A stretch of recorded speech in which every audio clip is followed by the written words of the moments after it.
Pessoal, Coritiba 0, Goiás 0. É preciso dizer que ficou muito difícil. Ficou muito difícil para o Coritiba buscar o acesso. Impossível não é.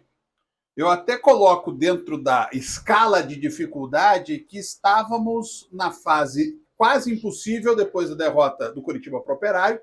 Entramos na fase muito difícil depois dessas duas vitórias e o Coritiba volta à fase quase impossível.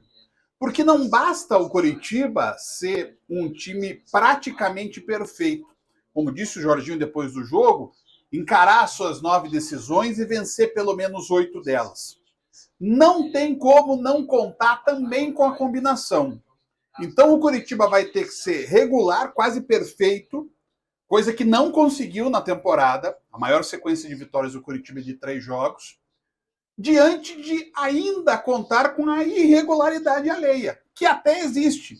Mas eu até falei em alguns comentários por que o Coritiba está atrás de times como Ceará, principalmente, como Vila, como Sport, como Mirassol. Porque esses times tiveram momentos de mais tempo do que o Coritiba.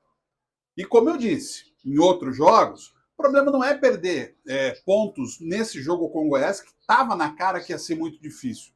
O problema é perder ponto para o Botafogo de Ribeirão Preto, para o Guarani, para o Mirassol jogando em casa, para o Sport jogando em casa.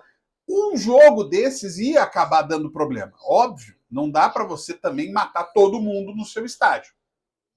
E o Coritiba acabou ficando no 0-0. Foi um jogo em que o Goiás teve bons momentos, dominou a parte final do primeiro tempo, o Coritiba controlou o início do jogo, pressionou, teve bate-rebate, teve lance de perigo, mas não obrigou o Tadeu a trabalhar no primeiro tempo. Já o Morisco teve que trabalhar no chute do Wellington. O Goiás tinha muito espaço para trabalhar. O Coritiba teve um problema de posicionamento de meio campo no jogo dessa sexta-feira. O que acontecia? Como o Josué não estava conseguindo recompor o meio campo na volta, né, quando o Coritiba atacava, posicionava o Josué bem perto do Ronier pela direita. O Sebastião Gomes vinha se aproximar do Robson com a subida do Bruno Melo de um lado e do Natanael no outro. Então o Coritiba se projetava à frente, mas dava muito espaço na retomada para o Goiás. O Goiás ganhou muito a segunda bola, né? Ganhou muito essa bola recuperada e chegava muito facilmente ao ataque. Foi o grande problema do Coritiba no primeiro tempo e no início da segunda etapa. Mas na maior parte do tempo o Coritiba foi melhor que o Goiás. Se você perguntar, o Coritiba jogou bem ou jogou mal? Não jogou mal. O Coritiba não jogou mal. Mas parou no Tadeu na reta final do jogo e, em especial no primeiro tempo, falhou demais nas finalizações. E ainda teve o lance do final do jogo, né? O Coritiba reclamou de 2 pênaltis, um no Gelado e um no Natanael, nenhum dos dois foi. É bom registrar. Nos dois, o Natanael e o Gelado forçam, mas a bola é tocada antes pelos marcadores, tanto no lance do Natanael quanto no lance do Gelado.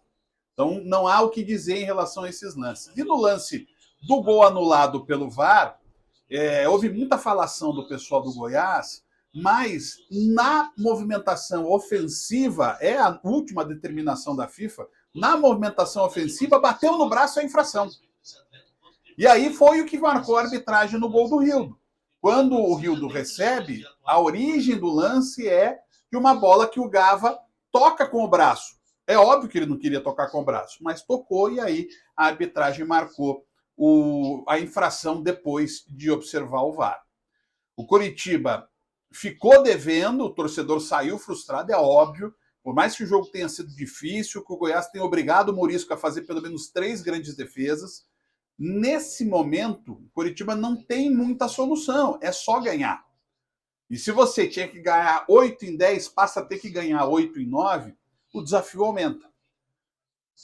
Acreditando na matemática ou acreditando menos na matemática, ou alguém que possa não acreditar na matemática, de qualquer uma dessas formas, o jogo contra o América Mineiro na próxima sexta-feira é um jogo decisivo.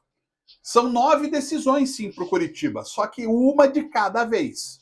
Não adianta pensar na última rodada, tem que pensar no América, e o Coritiba vai sem Sebastião Gomes e sem Lucas Ronier.